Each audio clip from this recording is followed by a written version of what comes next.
మాసం అంటే మన భారతదేశం అంతా కూడా రైతుల మీద ఆధారపడి బ్రతికేటువంటి వ్యవస్థ. మనదంతా కూడా వ్యవసాయం మీద ఆధారపడి నడిచే వ్యవస్థ. ఓ 4 మాసాలు 5 మాసాలు ఒక పంట రావడానికి పడుతుందేమో, మాకు సరిగ్గా తెలియదు. అలా ఈ మాసంలో చక్కనైనటువంటి పంటలన్నీ కూడా మన ఇళ్ళకు చేరుకునేటువంటి మాసం ఈ మార్గశీర్ష మాసం. అంటే ఇప్పుడు ఎలా ఉందో పరిస్థితి, వెనుకట 2 పంటలే పండిస్తున్నాడు, 6 మాసాలకు ఒక పంట. అప్పుడు మార్గశీర్ష మాసంలో ఒక పంట వచ్చేదేమో మనకు శాస్త్రం అలా చెప్తుంది. ఇప్పుడు మనం భూమిని పీడించి ఏదో చేసి 3 పంటలు కూడా తీస్తున్నారు. సరే, మన భక్తుదేవులకు మనకు కూడా కావాలి కాబట్టి 3 పంటలు తీసినా సరిపోయే పరిస్థితి లేదు.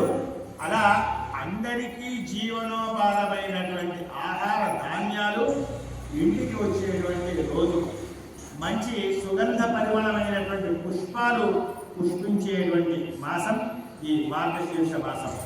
అలానే మన అందరికీ శుద్ధ సత్వగుణం ఆవరించి ఉండేటువంటి రోజు ఈ మార్గశీర్ష మాసం. చల్లటి హిమం కురుస్తూ ఉంటే మనలో ఉండేటువంటి తాపమంతా కూడా కరిగిపోయి మనం చల్లగా మారిపోయి మనం చేసేటువంటి ప్రతి ఆలోచన ప్రతి మాట కూడా సత్వమైనటువంటి మార్పులో వస్తుందట. అంటే మన అందరం కూడా సత్వగుణ సంపన్నులమై అమ్మను అర్చించేటువంటి రోజులు. అది అమ్మ ఆ రోజు అనుకుంది వ్రతం చేద్దామని. అలాంటి దివ్యమైనటువంటి మాసం వచ్చేసింది.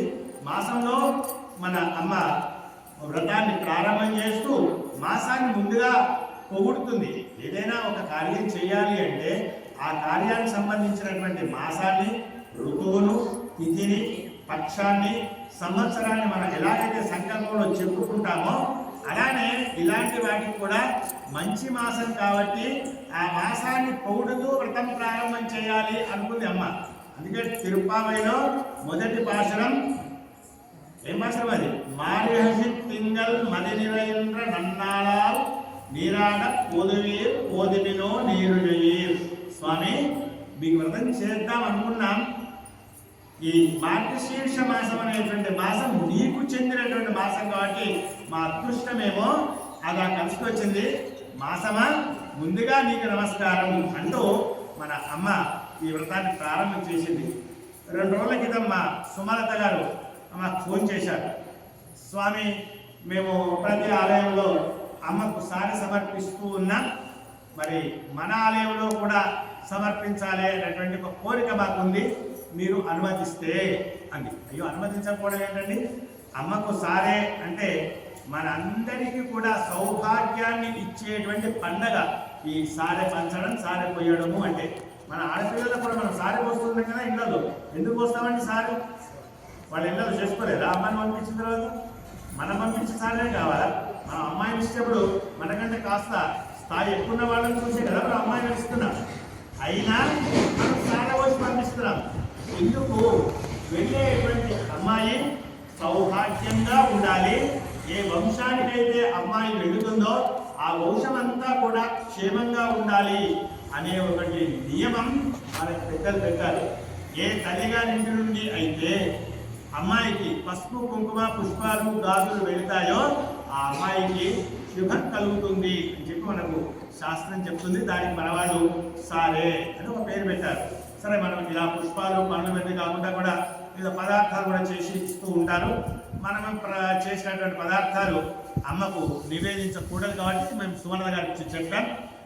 అదే ఏదో మడిగానే చేస్తామండి అని కూడా అన్నారు. మీరు మడిగా చేసినా ఎలా చేసినా కూడా ఒక్కొక్క ఆలయంలో ఒక కట్టుబాటు ఉంటుంది. ప్రస్తుతం ఈ ఆలయంలో ఈ కాంపౌండ్ లోపల చేసినటువంటి ప్రసాదం మాత్రమే స్వామికి నివేదన చేయడం జరుగుతుంది. ఈ కాంపౌండ్లో అయినా కూడా అర్చకుడిగా ఉన్నటువంటి వాడు చేస్తేనే స్వామికి నివేదన చేయడం జరుగుతుంది.